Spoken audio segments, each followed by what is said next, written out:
All right, good morning. Good morning.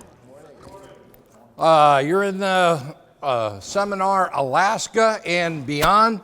My name is Kevin Hagerty, and I'm with a company called MotoQuest.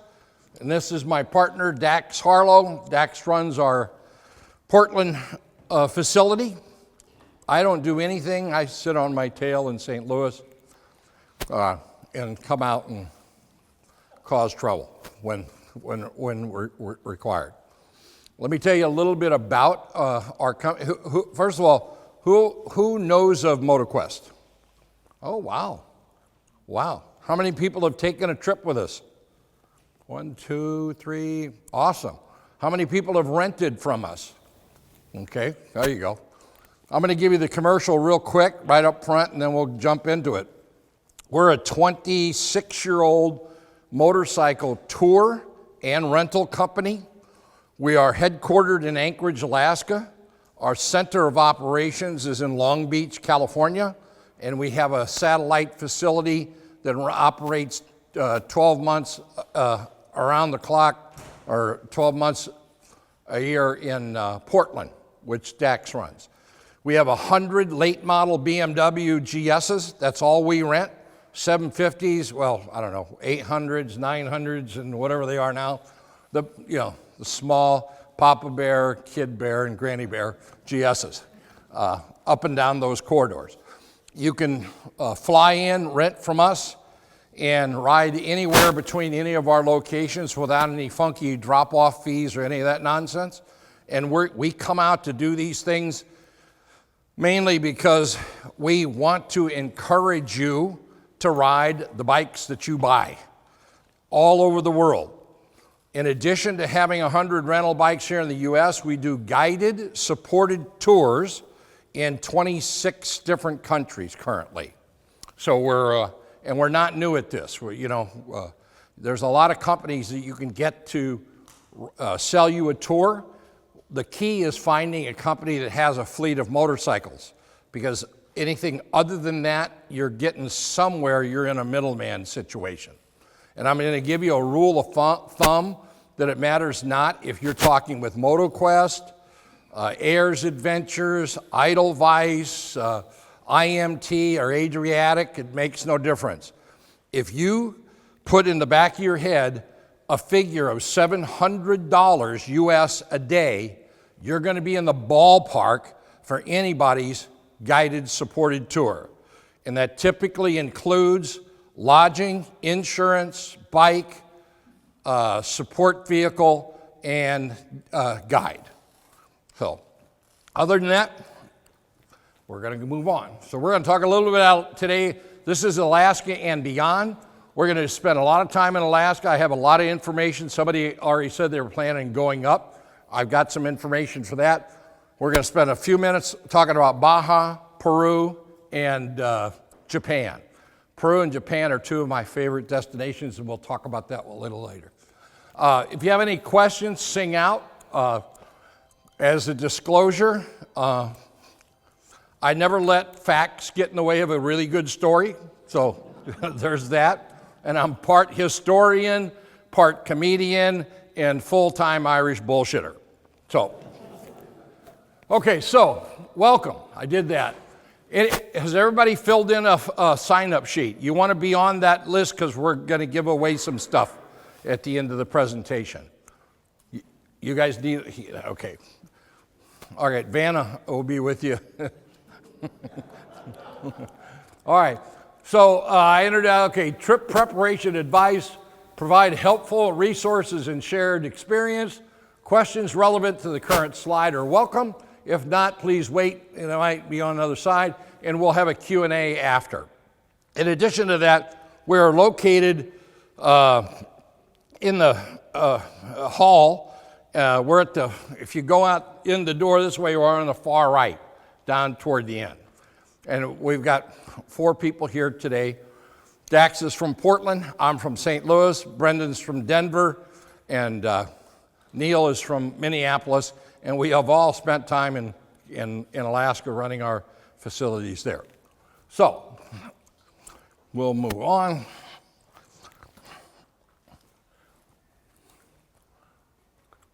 Who is MotoQuest? 1998, okay, I already did that. Okay, move on.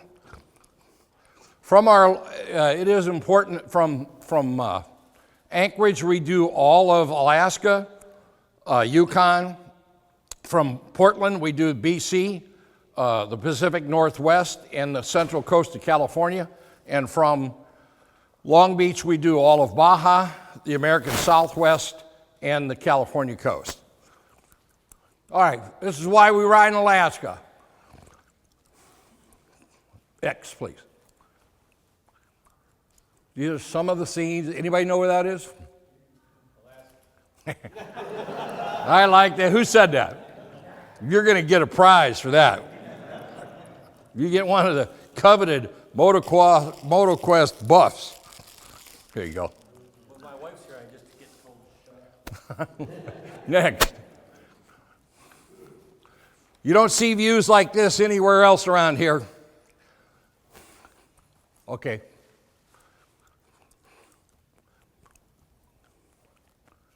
Planning materials. This is a book co-written by our founder, Philip Freeman. It's called The Adventurous Motorcyclist Guide to Alaska. When it first came out, it was very relevant. Today, not so much. There's still good information, but everything in the North Country since COVID has changed. Everything. Things people thought they knew before just don't apply any longer. But it's still a great resource. Next. This is invaluable. Butler ramp for Alaska. We're going to give away a couple here today, but this is what they look like, and they do a great job. We actually helped them do this about 10 years ago, which helped everybody. Okay? Milepost. This is a mile-by-mile directory of what exists on the Alcan between Dawson Creek and actually all the way to Delta Junction. And it isn't even though they do their best to update this regularly, again, things are changing so quickly in the North Country that a lot of that is not as relevant as it used to be. Next. Okay, how to get to Alaska. You can fly. You can ride. Like these people did. Or you can take the Alaska Marine Ferry out of Bellingham. Not a cheap option, but one that works. You can ship your bike. Classic Motion is a company in Anchorage that'll receive and crate and ship back. Again, not the best option in terms of money, but if you're one of those few guys like Dax that money's no problem at all for what we pay them, then that's a viable option. Next. This used to be the world headquarters of MotoQuest. It's a shed in the parking lot of the Harley-Davidson dealer. Who here has been there? There we go. We moved this year. We were there for almost 20 years, by the way. Anyway, next. Okay, what kind of motorcycles? Okay, the truth is you can ride any motorcycle in Alaska. You ride Harleys, you can ride Hondas, you can ride. We choose BMW because of the way it's suited for what our customers tend to put our motorcycles through. Next. But you can ride a Harley-Davidson. You know, I used to be that guy that said, you know, if you were enthralled with 1949 Maytag technology, you're going to love a new Harley-Davidson. I'm not quite that way anymore. You can ride this scooter. I had a guy pulled into the shop in Anchorage probably about 10 years ago, Robert Shearson, and he was riding a Honda Grom, and he had a Slave tank, plastic tank. I asked him, and he was wearing a yellow slicker. I said, where are you coming from? Denver. I said, what? He said, yeah, I've been 6 weeks on the road. And I said, Robert, I said, how fast will that Grom go? He said, He says on the flats, man, he says 32, maybe 34 if I'd tuck. He says uphill down to 18, downhill up to 42. So I told him, I said, Robert, you realize a full-grown grizzly can run up to 40 miles an hour? And as God is my witness, this is what he said. Oh, I know, Kevin. He says, but I take an angle on him. Anyway, next. So let's ride north to Alaska. We have a tour that leaves Dax's facility in the fall, and we run north through British Columbia and the Yukon. And this is some of the wildlife. I will tell you this, in mid-May, on the road between the U.S. border and Anchorage, you'll see more wildlife than you'll see in your local zoo in mid-May. Lots of these guys, a few of those cute little guys. These guys come down off the hill and they'll just stand there and watch you ride your bike by. Well, I think we were trying to milk that guy. Lots of these guys. That time of the year, bears are literally coming out of their hibernation. They're rolling down the hills. They're inquisitive. They don't know quite what's going on yet. They're looking to eat anything. Destruction Bay. These guys have come down all day long just to visit. Cute little fella. There's another cute little fella. Anybody know who this is? This is Brendan Anders. He was here. You here, Brendan? No. He's the CEO of MotoQuest, Brendan. Keep going. And that's our fearless founder, Phil Freeman. And this is, I'm not sure who's dumber, Phil or this guy. But these things can weigh up to 8. People are concerned about bears in Alaska. This is what you need to be worried about right here. This guy can weigh up to 1,800 pounds, can go down, dive into a lake, stay down there for 3 minutes, 30 feet below, chewing a base of reeds, and then surface like a submarine. And when you go to Wrangell St. Elias Visitor Center, they have a display of pelts of all the animals in the park and also skulls. And if you compare the brain pocket for an 1,800-pound bull moose and a bald eagle, they're really close. Just so you know. Go ahead. You can get those burgers down at Chitina. Yeah. I don't know why. Dogs, we got those too in Alaska. Some are friendly.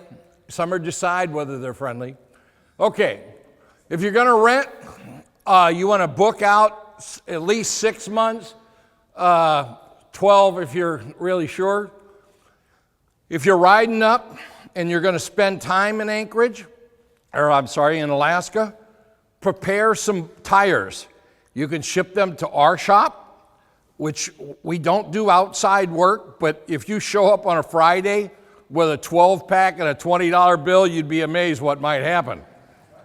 So, or Fairbanks. Make sure you get your international phone charge things going. Hotels and resort reservations 6 months, and honestly, that's not. These guys are planning on going next year. If you know your route, and I'm happy to help you with that stuff, you want to make reservations in lodges this year for next year. As I mentioned, everything is changing in the North Country due to COVID. Lodges that used to be open are no longer. Fuel.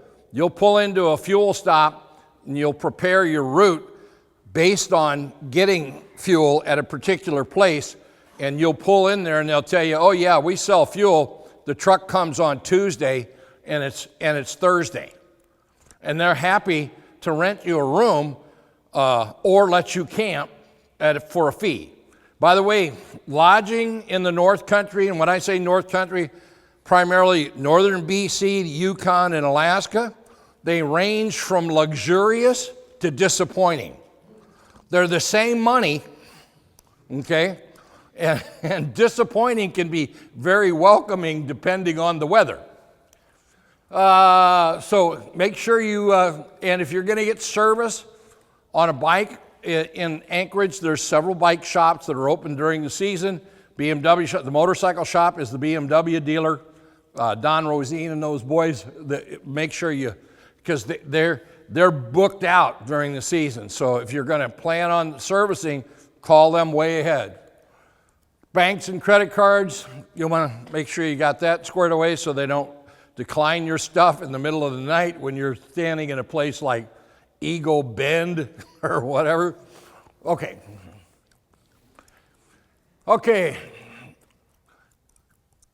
You want, make sure you're ready for entering Canada.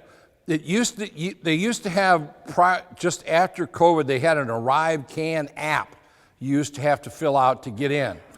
I don't think that system is in place anymore, but it was pretty cumbersome for a while. Next. Passport or those little travel cards that get you into Canada and Mexico will work. Valid driver's license, passport, insurance, registration. They want original copies of registration, which is a problem for a company like ours that rents motorcycles. So we have a really good copier, and we copy them, and then we went down to Office Depot, and for 99 cents, we bought a little rubber stamp that said original, and we just stamp them. And it really works in Mexico. Canada, every once in a while, they get a little suspect. Okay, bring copies of your registration, make sure your insurance card is up to date. They will stop you at the border for that stuff, by the way. Okay, the Alcan has more service gas stations, hotels, restaurants, shops, and a hot springs. Cassier, which is the other way, a little more adventurous, has fewer of all of those things. What you don't want to do, for obvious reasons, if you're less than a half a tank, don't pass gas. Don't pass an open fuel station where you see them pumping, because you'll get, 150 miles up the road and you won't find it, or they'll be closed, or they're waiting. This is typical in the North Country, especially if you're going to go up early in the season. Many of these lodges, like I said, first of all, you won't find a lodge anywhere on the Alcan that isn't for sale for the right price. That's number one. Number two is many of those that have been there for decades, that are mom and pop operated, they depend on the revenue, and they may not have the cash to fill the tanks early in the season. They have to get some revenue from lodging before they can afford to gas up the tanks. Some of them, So I mean, that's a valid concern these days. Question on this one. Yeah. Which of those is the Alcan, which is the Cassier? The one on the left is the Cassier. Alcan is the red one. Okay. North Alaska, Alcan to Fairbanks. Okay, so these are some photos. That is the beginning of the Alcan, is in Dawson Creek. And there's a big sign right there, it tells you there, world's famous Alaska Highway. You can take a picture there, kind of required, Okay, that's the Alaska Highway. And again, these are more critters up there. What's interesting is this time of the year, you can see this is spring, and that's when they start cabbing the buffalo. And buffalo are typically pretty docile. But when you're around their offspring, not so much. I was riding up one year, we were leading a group, and I came around a corner, and there was a big buffalo, and he was crossing the road at about a 45. And I thought, I'm just going to swing out around him because he's a lot slower than me. Then I noticed 4 little feet underneath him, right? And as I started to go around, this big buffalo, he stopped, he turned his head at me, and he went. Now I'm a dumbass from Missouri, but even I knew it that bad. I just spun that KLR around and went back the other way. Let him go. Anyway, go ahead. This is Laird Hot Springs. A great place to stop. There is a lodge there. Again, this is one of those smaller lodges that if you plan on staying there, call them ahead of time. You know, make sure you get a room because you can walk across from there. It's literally across the Alcan, across the highway, and this is just a fantastic place to get about a week's worth of road dust off you and just, you know, relax in those hot springs. Right. Okay. Okay, I'm going to give something away for this. One of my favorite questions. What am I going to give away? I'm going to give away a copy of the book. Somebody tell me why that bridge has a wood deck. I got a book. Go ahead. So it can handle the contraction and expansion of the change in weather over time? That's a good reason. Come on.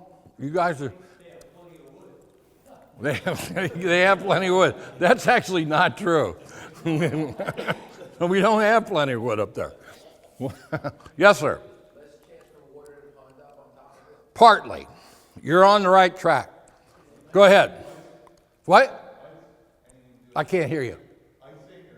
That's it. Sort of. Understand that the Alcan and the Dalton are critical to the infrastructure of this country. Trucks in the winter can't get traction with steel, with chains on a steel deck. Here you go.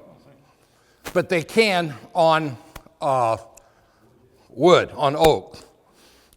When you cross it's a little farther up. Go next, Dax, please. All right, Yukon, larger than life. Next. Anybody know where that is? Huh? Yeah, Watson Lake. Watson Lake. It's about 3 acres. They encourage you to bring a sign from your local thing. You know, you might want to wait till the evening before you pull it down from where you are, because sometimes the municipalities take a dim view of you stealing their signs, but they're from all over the world up in there. This is why we ride. Muncho Lake. These slides do not do that lake justice. All right, I'm going to give away Alaska map. I'll tell you what. I'll give away a MotoQuest hat. These are hard to get. You got to pay money. Who can tell me why the lake is that color? Minerals from? Glacier silt. There it is. They're glacial fed. That's the answer. Okay, next. Okay, welcome to Alaska, gateway to 49th state. This is over Skagway, overlooking the town. Anybody know where that is? There you go, Dawson.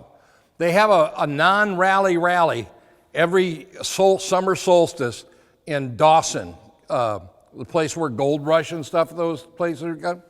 And what they do is they take over this town of Dawson and they have motorcycle biker games that begin at midnight. This photo was taken at midnight. And it's kind of, you know, you find one of the local women to jump on the back, and you go through slow racing, or they'll bite a hot dog off of a fishing pole, that kind of stuff.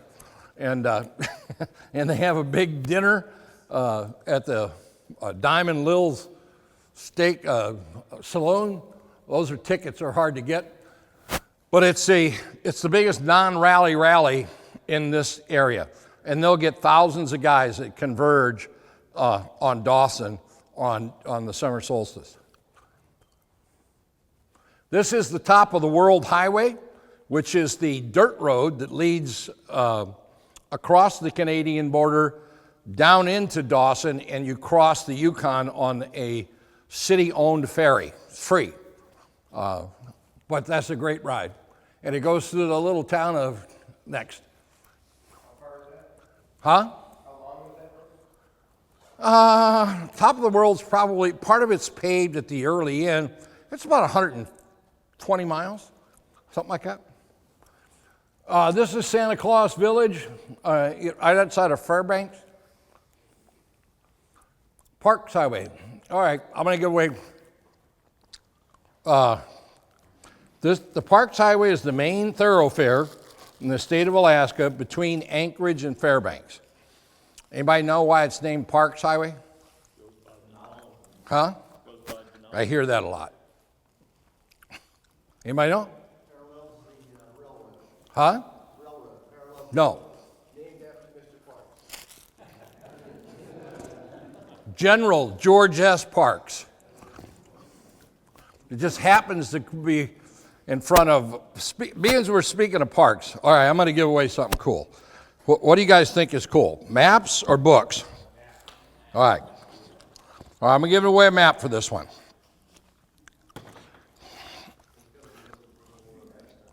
Yeah, exactly. Who can tell me the name of the largest national park in the United States?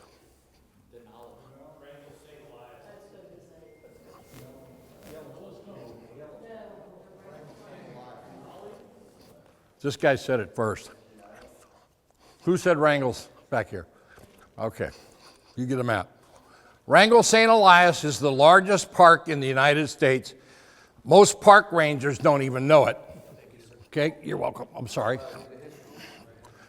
And just to give you some perspective, the park, just the park, is bigger than the country of Switzerland with taller mountains. In the confines of Wrangell St. Elias are 9 of the tallest peaks on the North American continent. Yet most people have never seen it, believed it, they even know of it. Also, as a point of information, Wrangell St. Elias bumps up against Kluane National Park in Canada, which is the second largest national park in all of Canada. The two of them intersect Glacier Bay Natural Wildlife Preserve. Those three parcels, Wrangell, Kluane, and Glacier Bay, form the largest natural wildlife habitat on the face of the planet. Much bigger than anything in Africa, that Okefenokee thing, bigger than any of that. Okay, so we got that. You guys like the maps? Ooh. All right, next, please. This is riding. Anybody know what that is? When do you see it? That is partly true. What? Well, wait, who? There you go. This is the predominant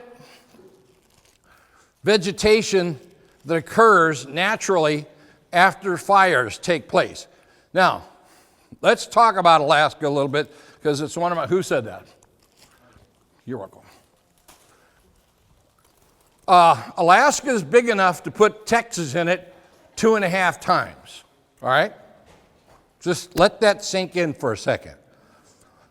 Matter of fact, most Alaska's idea of claustrophobia is getting stuck in Texas, all right?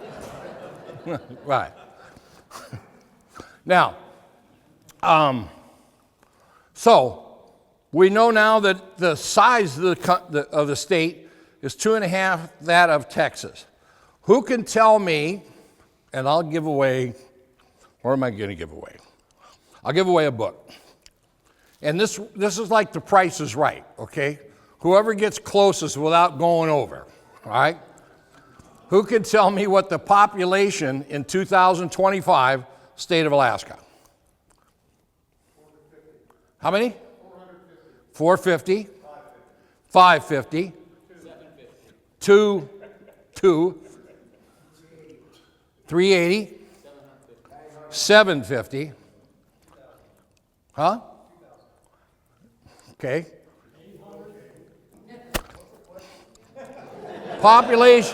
Population, state of Alaska. I heard somebody close. Huh? 620. Somebody said, huh? he's been on Prices Right. Who's the guy? Somebody yelled 7 something back there. Huh? No, he's on Google. That shit, huh? What'd you say? 750? No, somebody yelled something 7 something back here. Who was it?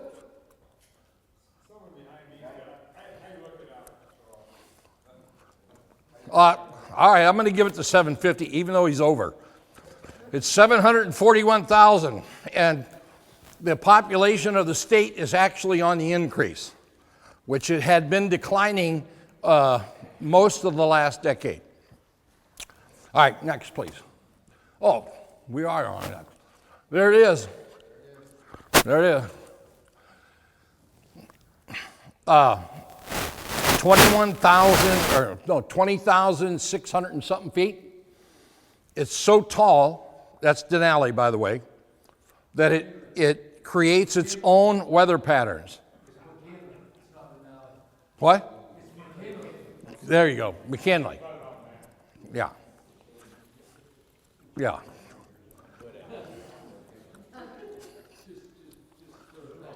Yeah.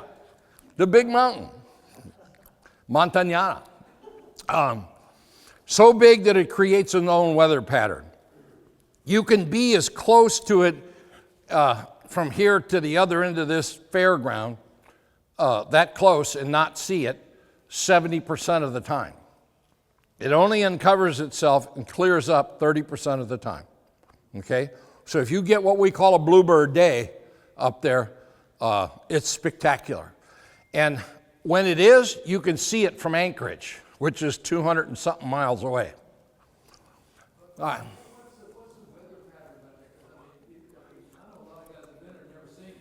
Yeah. It's just fog. It shrouds itself in fog. It's rare in the summertime, right?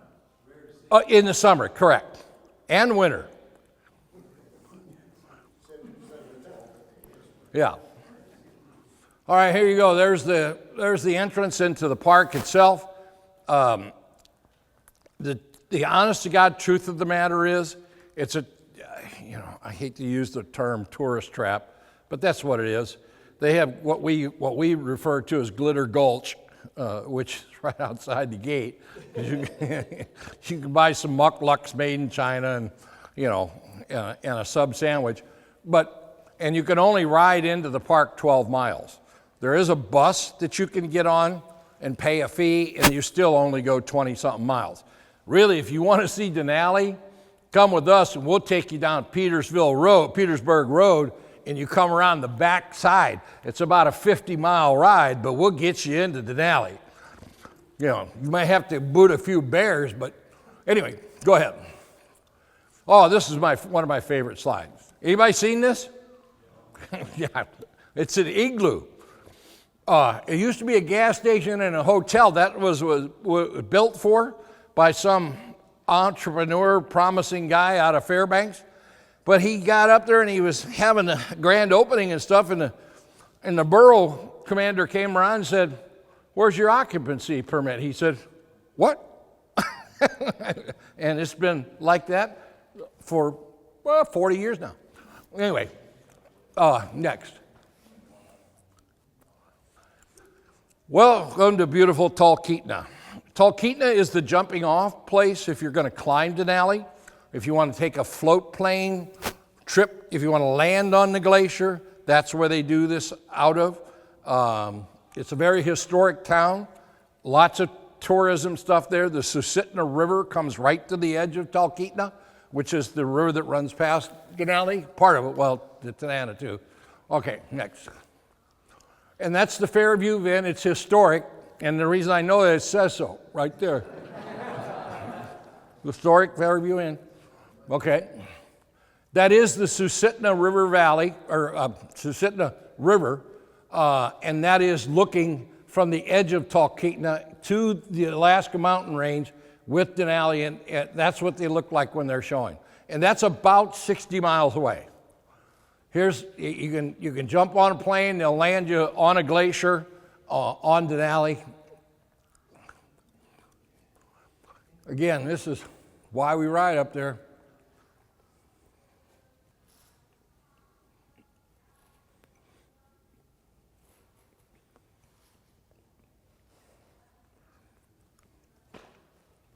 I don't know why we got these, but that's beautiful.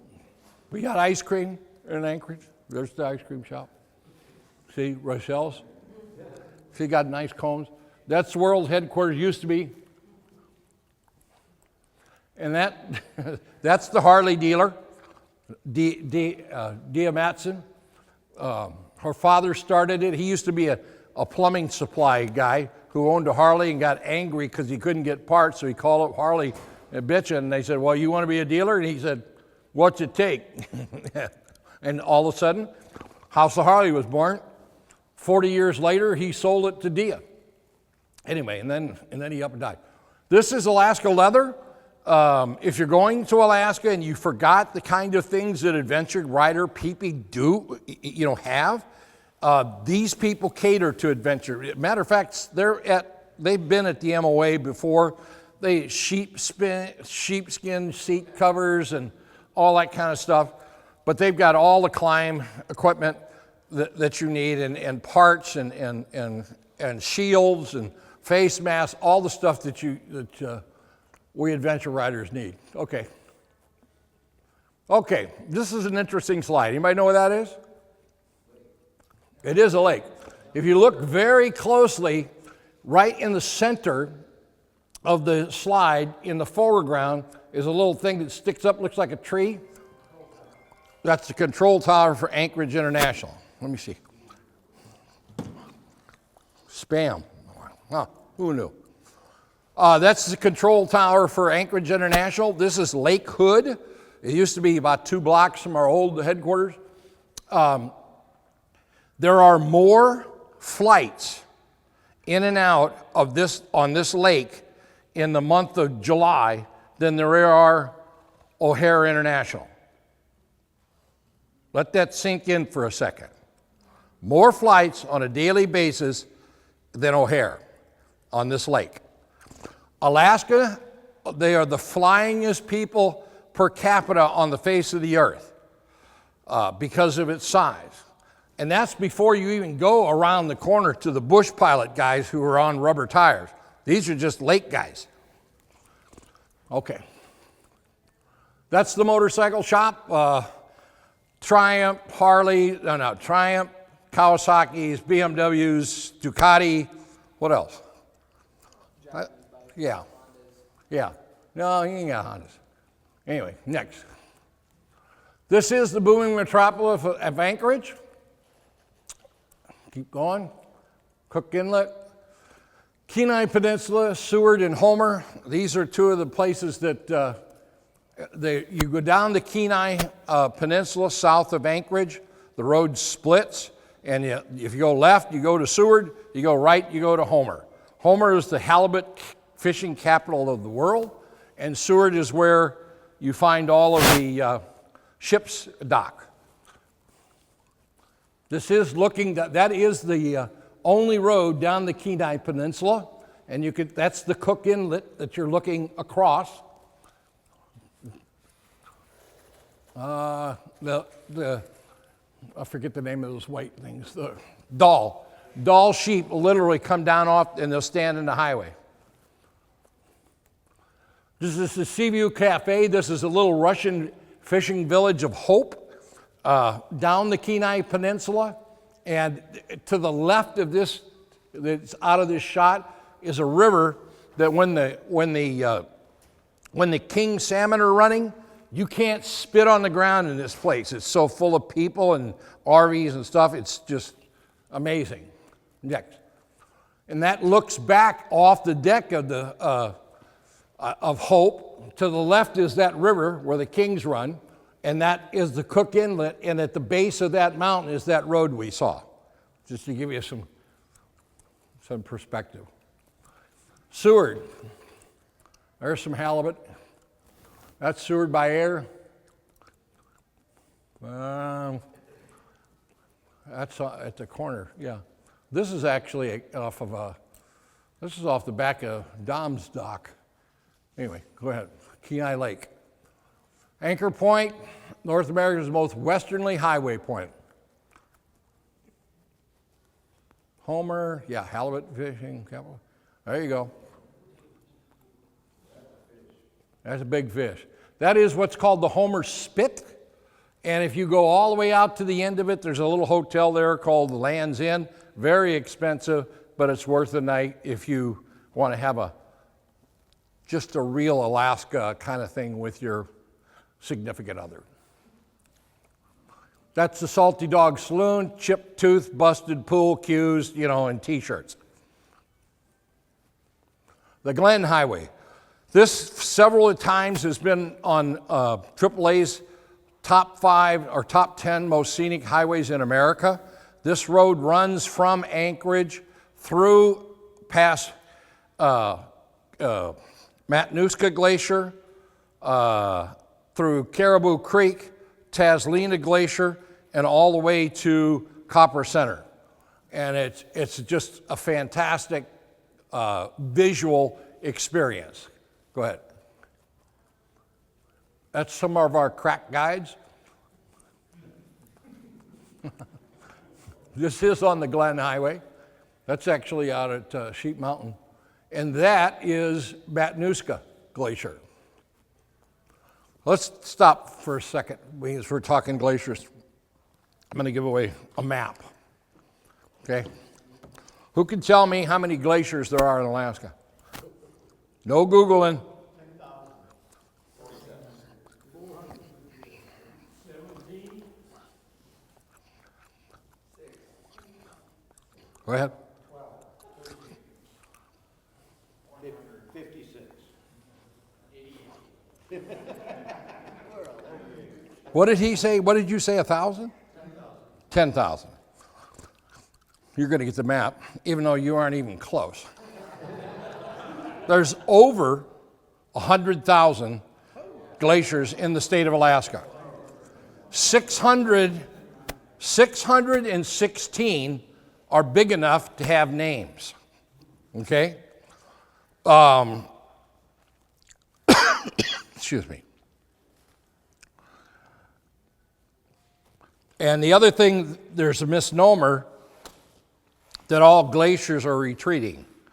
They're not. Most are, and the overall loss is significant, but not all glaciers are receding. Some are actually moving and expanding. So but yes, but we don't talk about that. I'm going to give away a book for this one. We all know that Minnesota is the land of 10,000 lakes, right? Right? I mean, that's their claim to fame. How many lakes do you think there are in the state of Alaska?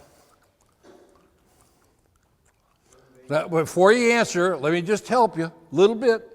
Remember, it's 2.5 times the size of Texas. 200,000, 500,000, 600,000, 1.5 million. Huh? 1.2.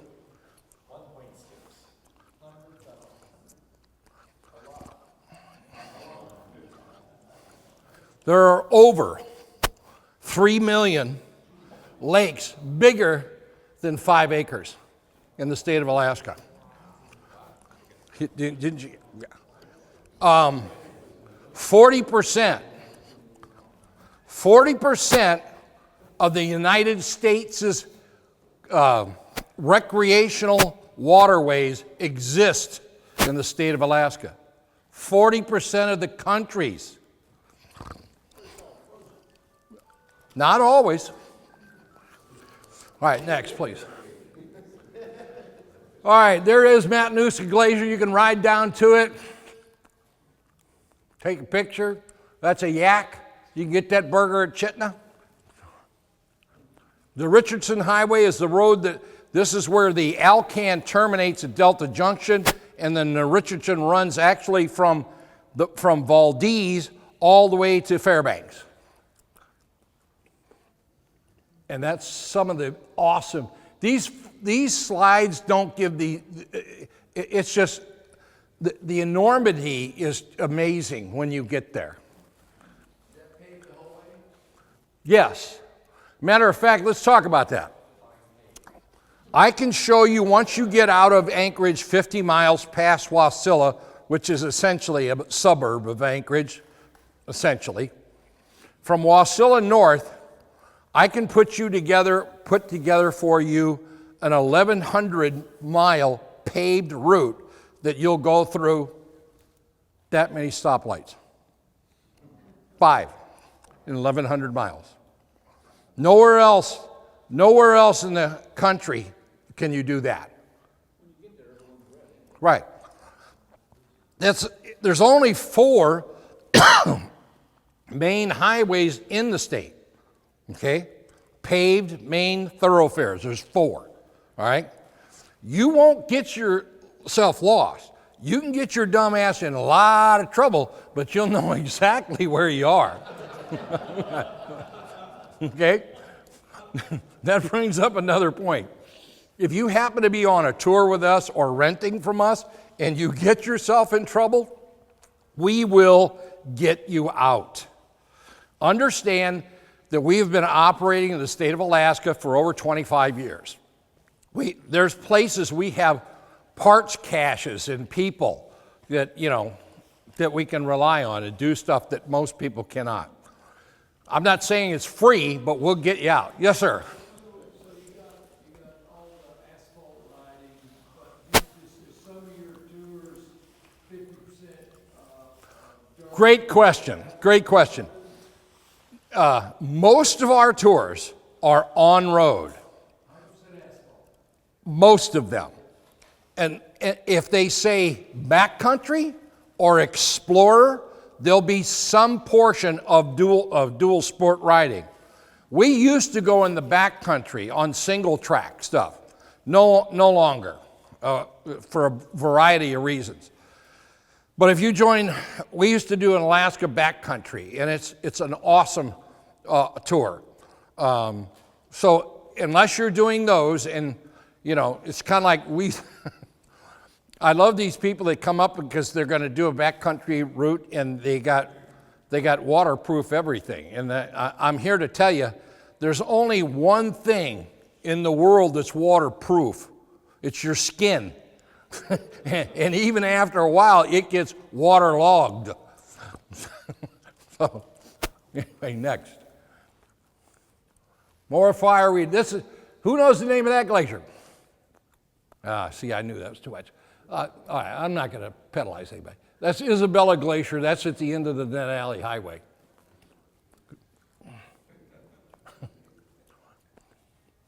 Okay, man's pipe. We'll talk a little bit about it. I'm going to give away a hat. Who can tell me? I got a map for the next one. Who can tell me the length of the Alaska pipeline? Scream them out. How many? 3,000. 1,000. 1,600. 1,300. Huh? 1,700. 1,250.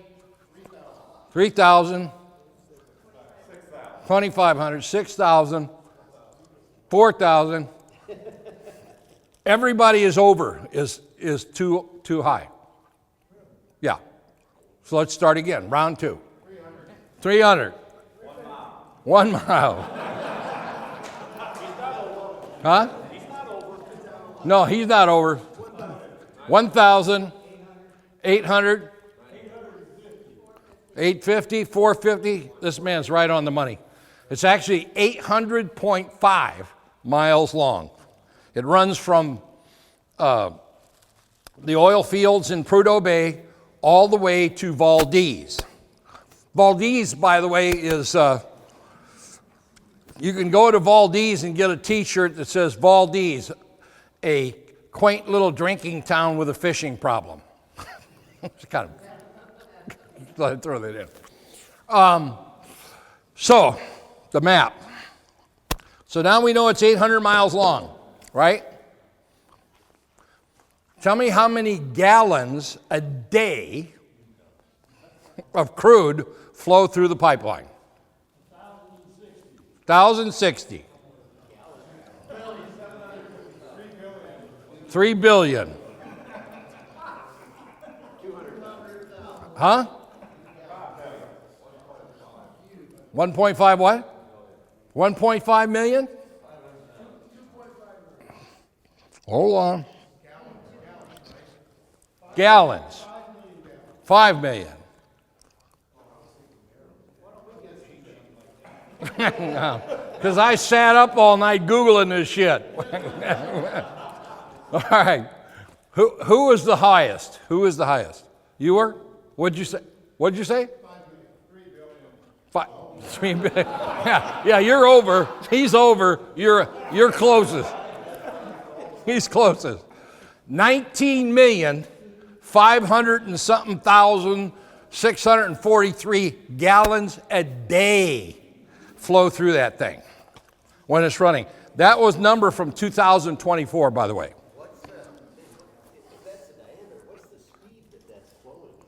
Well, that pipeline, look at how big around it is, man. Yeah. And they have, there are several places along, there's 11 pump stations that were built to pump that crude.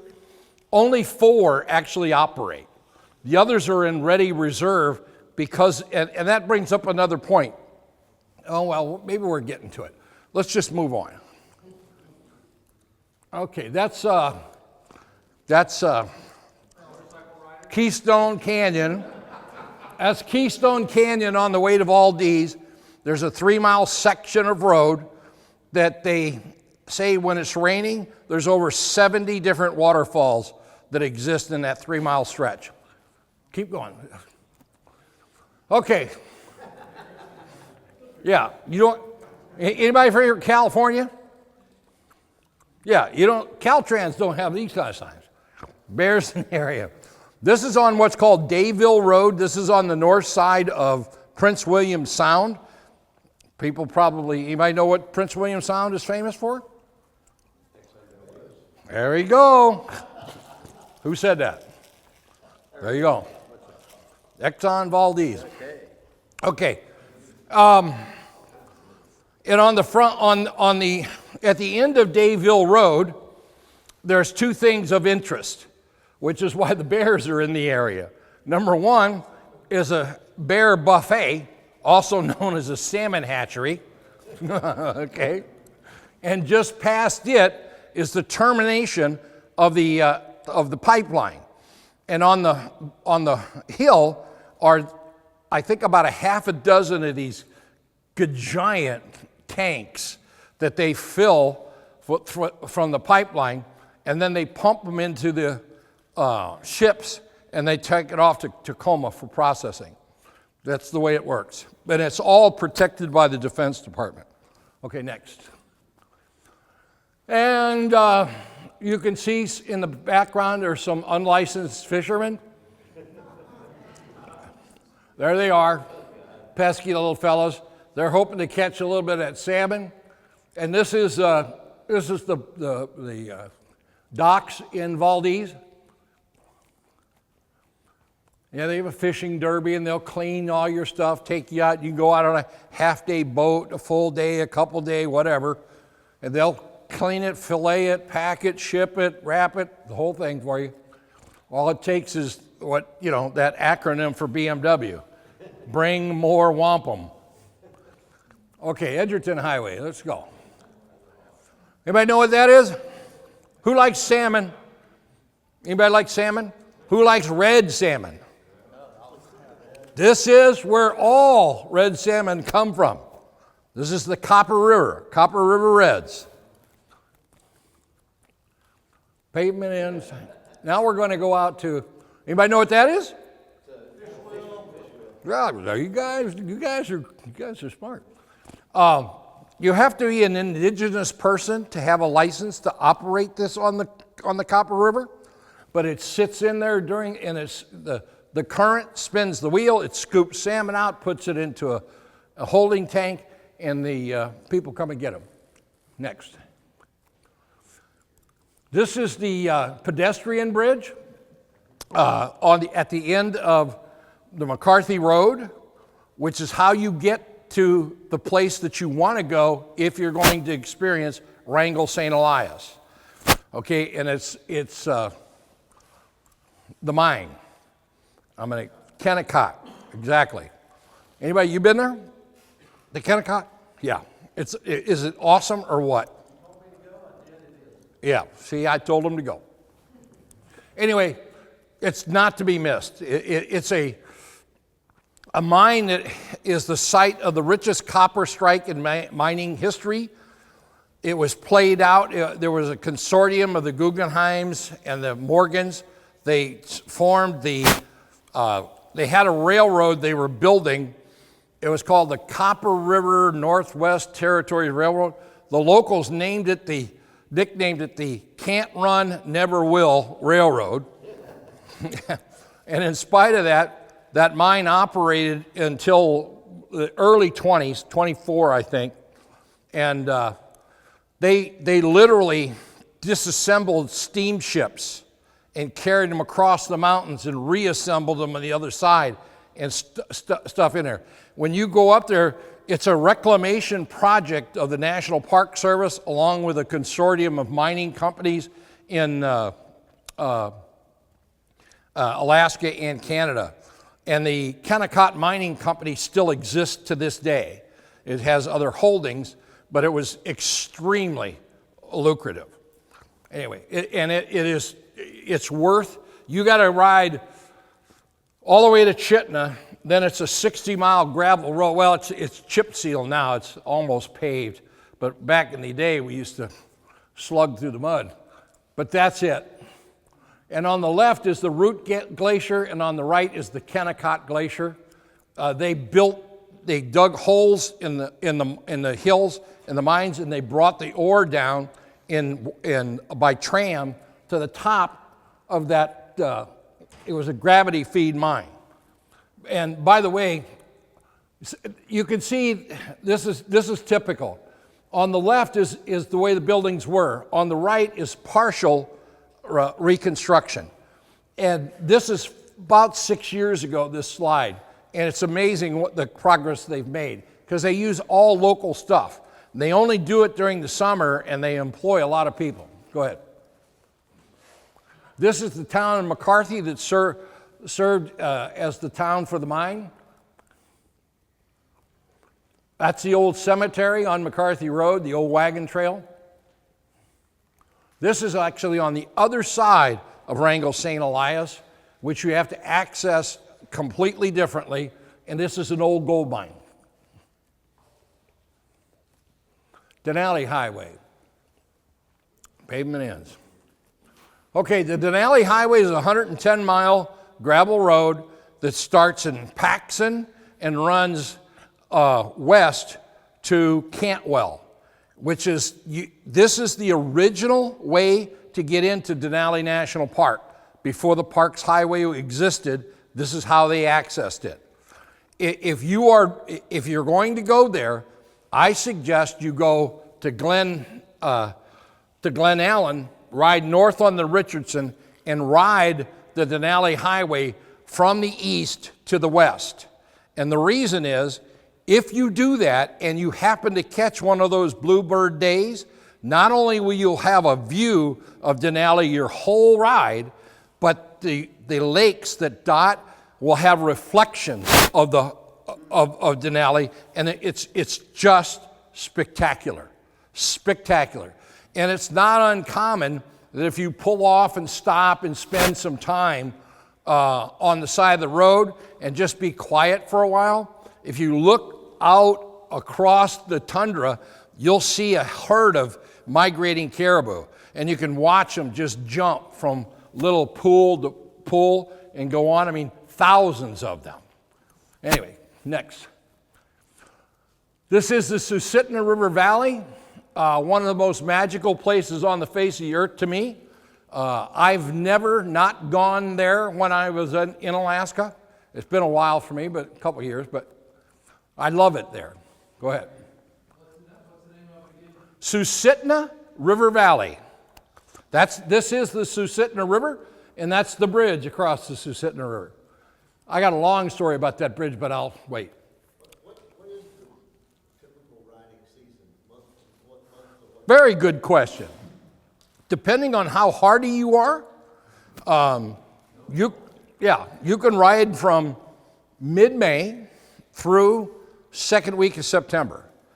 That being said, you can get yourself in a little trouble late in May or early in September. It just kind of depends.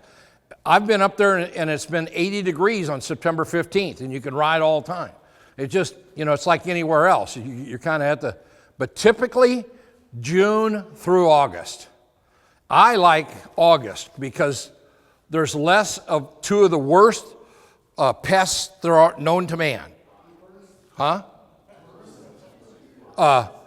Mosquitoes and RVs. Okay, next. This is the Denali Highway before they chip sealed it. This is some of our camping stuff. This is on one of our backcountry explorer trips. We had a place we stayed all the time, and this is part of those backcountry explorers.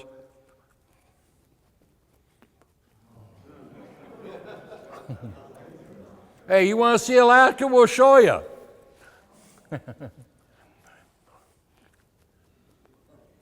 There's our famous founder. I asked him, Phil, what happened? He told me he saw a quarter laying on the road, on the trail.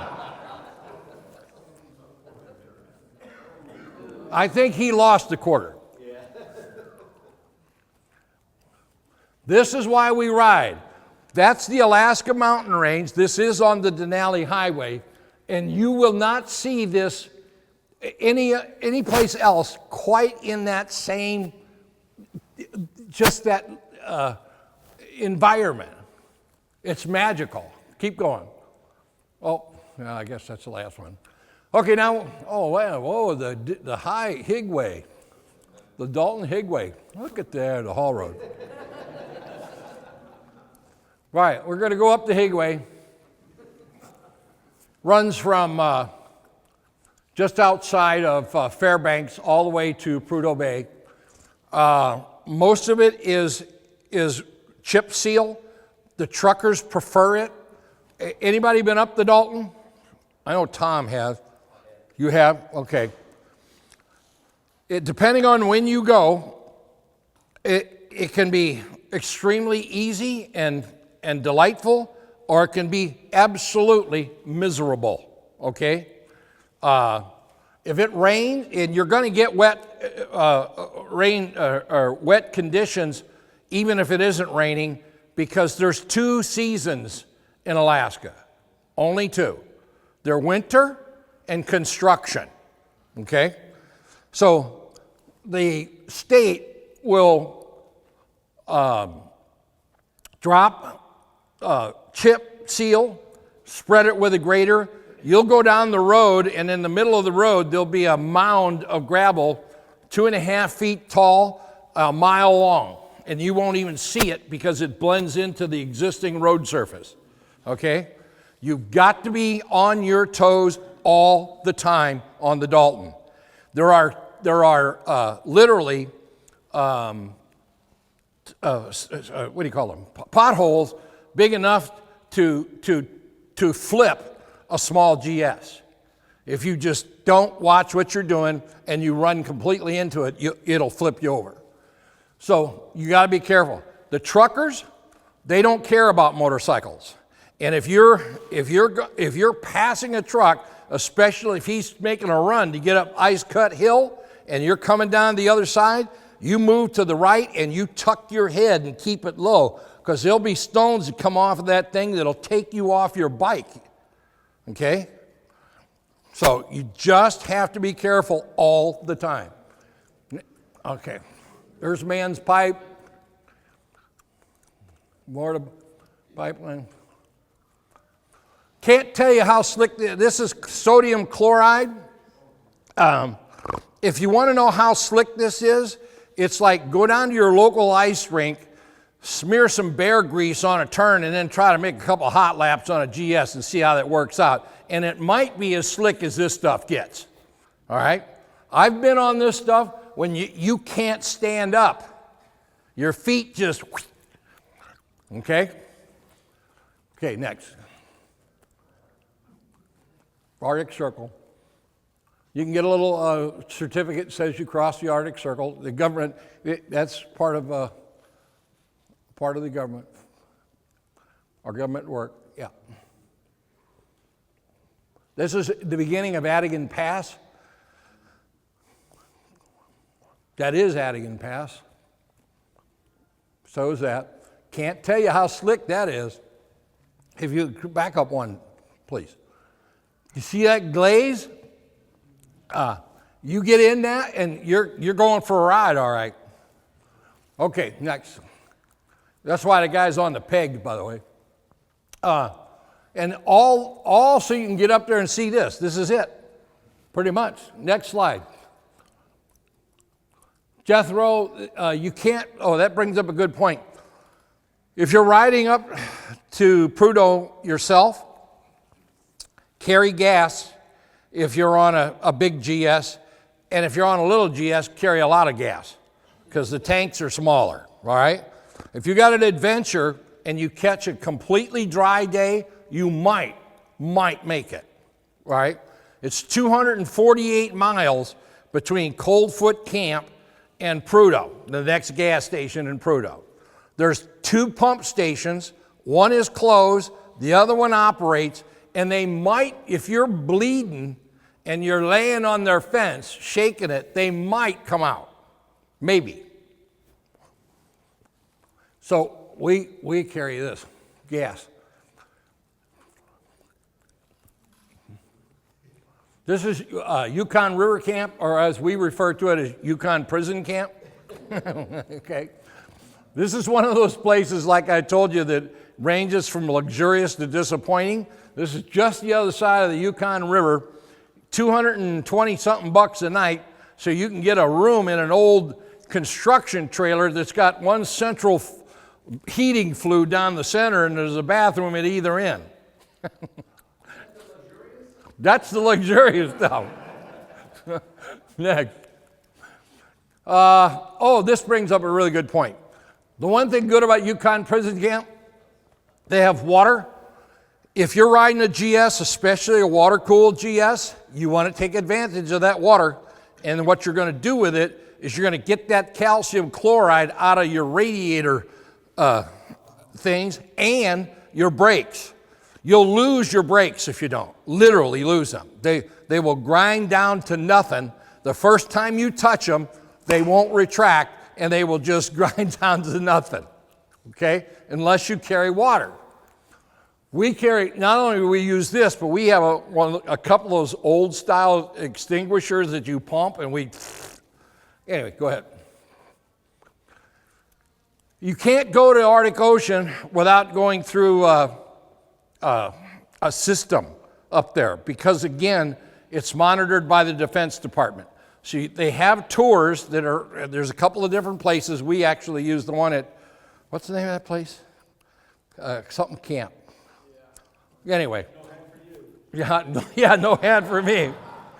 But anyway, so you got to get cleared to go, and they put you on a little bus and run you out there. Can't tell you how cold that water is. And then, the bus ticket's like $10, and if you want the certificate with, your smiling face on it, that's another $25.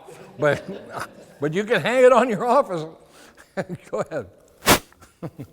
And this is the tourist attraction. This is what you see when you get to Prudhoe. That's all there is. Go ahead. That and this.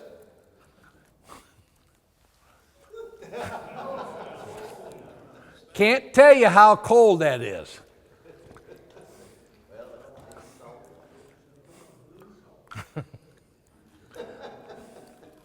All right, motorcycle, okay. Make sure your motorcycle chain's loose enough to accommodate. Wash the motorcycle. Calcium chloride dries like ceramic. clear mud for moving parts, brake, we went already over that. Take at least 6 days riding from Anchorage to Prudhoe and back if you're to be safe. You can do it quicker, but okay, next. Oh, winter, 2 seasons. What are they? There we go. When to go to Alaska? Yeah, all right, we did that. Go ahead. Why so much construction? Anybody see what that is? Frosty. There you go. Otherwise, if you're a motocross fan, these would be stadium jumps. And you know when they're bad is when about a half a mile before you get there, if you look off to the right and there's a camper off the road, you know to slow down. Okay.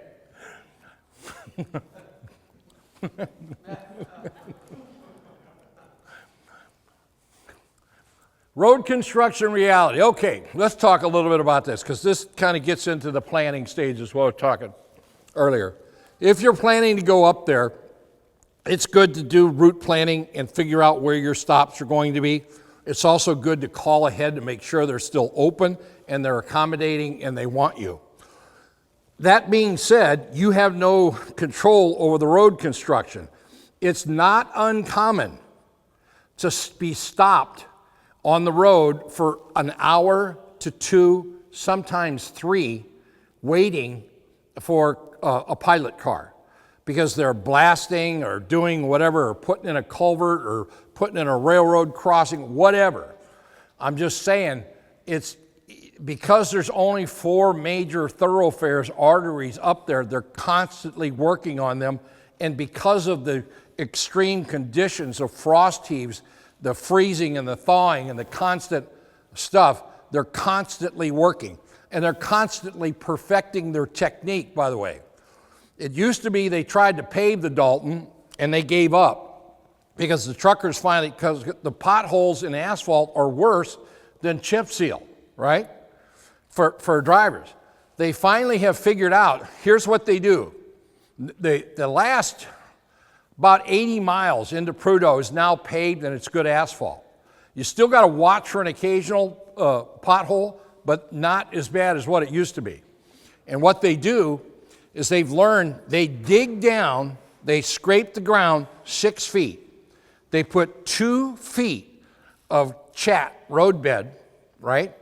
Then they put a layer of styrofoam, 2-inch thick, 40 feet sheets that they lay down, put 2 more feet of aggregate over that, then a layer of polyethylene, and then they pave it.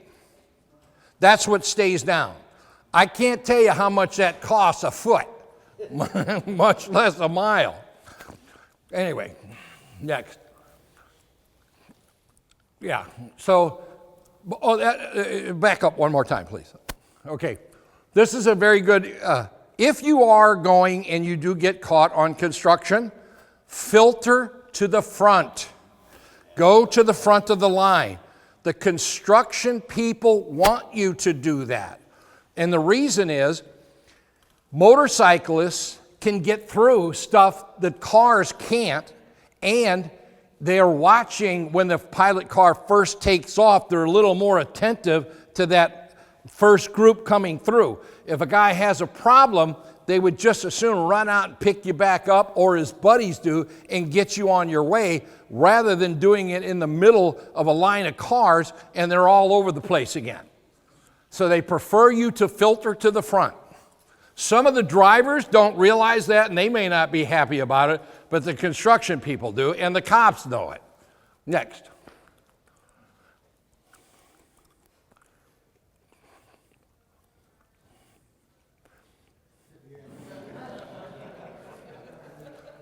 State bird. Actually, it's not the state bird. We're going to... What is that? That is a ptarmigan, and that's the state bird of Alaska. There's a little town called Chicken at the border on the top of the World Highway between Canada and Alaska, and they wanted to name it after the state bird, but they couldn't spell ptarmigan, so they just called it Chicken. True story. Okay. Okay, let's talk about mosquitoes. It's a misnomer up there that mosquitoes are horrible, unless you're within 72 hours of a fresh hatch. I will tell you this about mosquitoes. They are attracted to heat, okay? When you get up and you're riding, either on the way or while you're there, and you have to take a little roadside break, if you know what I mean, the way to do that is to keep your helmet, gloves on, your jacket on, get off your motorcycle, run 25, 30 feet to the front, then take your helmet off, do your business. The mosquitoes will be all over your motorcycle. Leave your motorcycle running too, by the way. Be all over your motorcycle. You can tinkle and get back in time before they figure out that you aren't that motorcycle, and then you just get on and take off. Now that's practical experience, and I'm just telling you it works. Okay.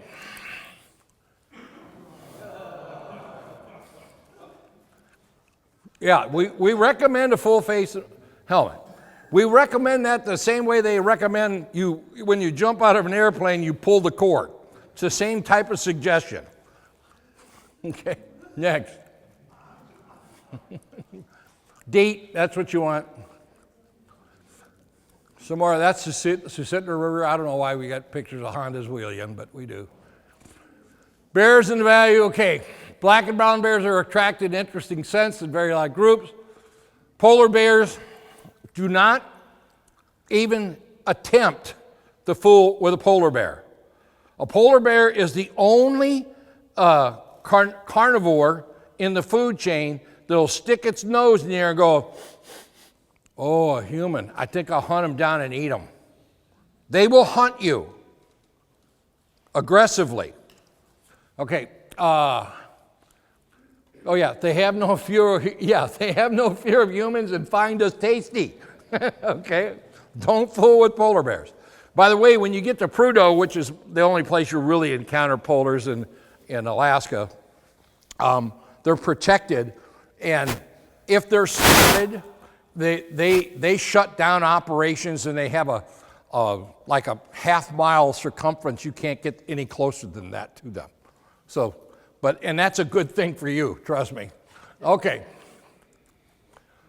Now this guy, I had a conversation with him. That's me driving the truck. I was coming up for the season, and he and I had a talk, and we decided we were both heading north for the tourists. So, and they hit, yeah. Anyway, that's in Yukon. Yeah. Those are the guys you know on a fool. They're not the cute little things in a Coca-Cola commercial. See? What you up to in there? There he is. Huh? If you see, he's just the right height to catch your light in your windshield. You, on the other hand, you're gonna look like Hopalong Cassidy going over the top of him. Go ahead. There he is. There it is.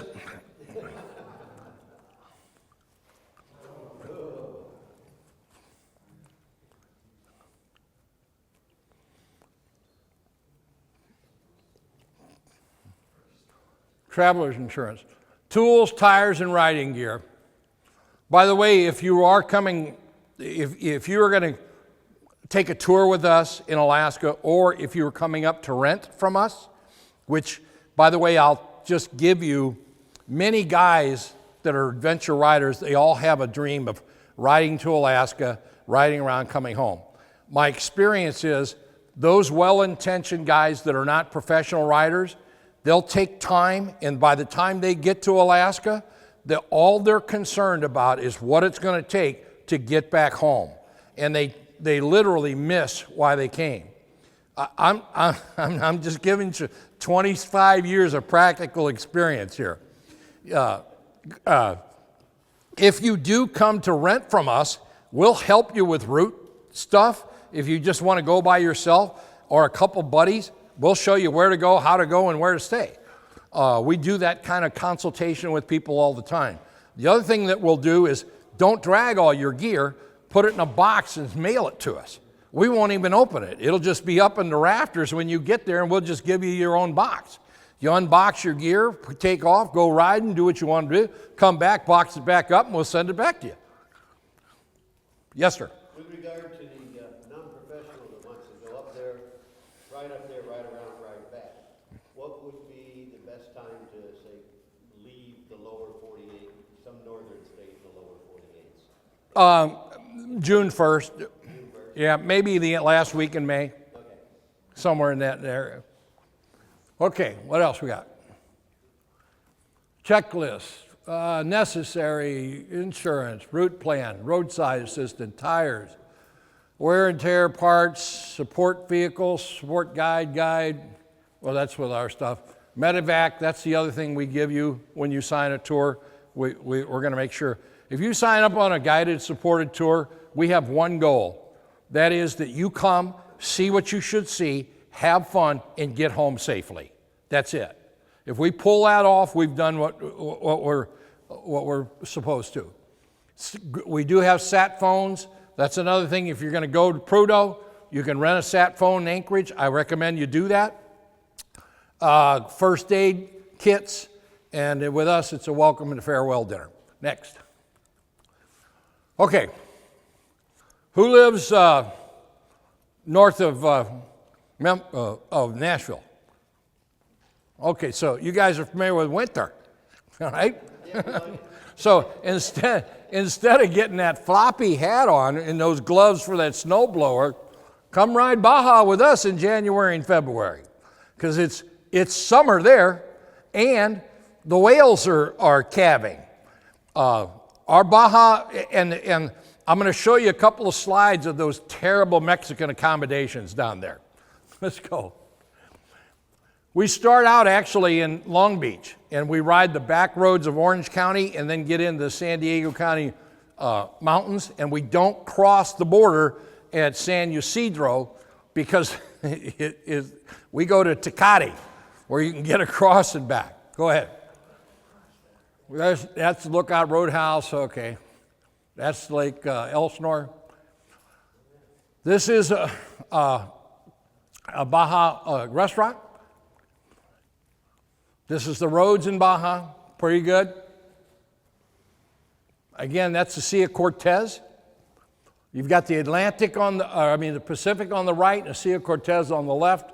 There's plenty of little places to stop along the Sea of Cortez, and it's absolutely magical. Go ahead. There's the roads, motorcycles, more Sea of Cortez, some terrible accommodations. Those Mexicans, I can't hardly stand them. Yeah, some more. Just terrible place to be, especially in February when it's like -6 where you live.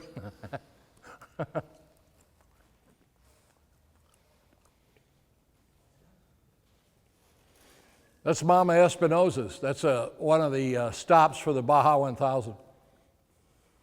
Oh, yeah, there it is. There's Jethro down at this end of the world. It's our support vehicle. Actually, it's been retired last year, I think, a year before maybe. Some more horrible accommodations.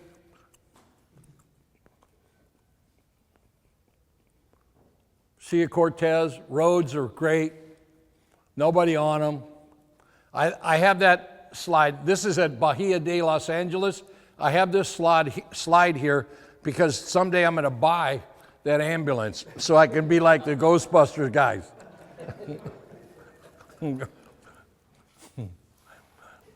Again, terrible accommodations. Japan. Who's been to Japan? You like it? Yeah. Our founder, Phil Freeman, never rode a motorcycle before until he was in Japan as a foreign exchange student. And then he went back and taught English in Hokkaido for years. He's a member of the BMW Flat Twin Club of Japan, which is a very prestigious club there. We do probably more Japan trips than anybody else that does what we do, and it's because Phil speaks Japanese like a Japanese person, and we actually have a few guides that are like that. But we do, actually, we've got a new one coming up. We're going to do an extended from one end of Japan to the other coming up in about, I think 6 months or something. But anyway, there's a trip called the Three Island Tour. It stays south of all the major cities. It goes to Honshu, Kyushu, and Shikoku. And we go there during the Cherry Blossom Festival. Every night we spend in what's called a ryokan, which is a Japanese traveler's inn. Every one of them has a natural mineral hot springs associated with it. And the place that we stay the second night on that tour has been a continuously operating traveler's inn in Japan since the year 602. I think they had change of management, but I'm not sure about that. But at any rate, the point is that stuff that is history to us is current events to those people. They have terraced tea gardens 10 times older than our country, okay? And it's a magnificent place to go. Let's go see some of them. That's the Black Castle in Okayama. That's where one of the festivals for the cherry blossom starts. That's one of those terraced tea gardens right there. This is part of Hokkaido.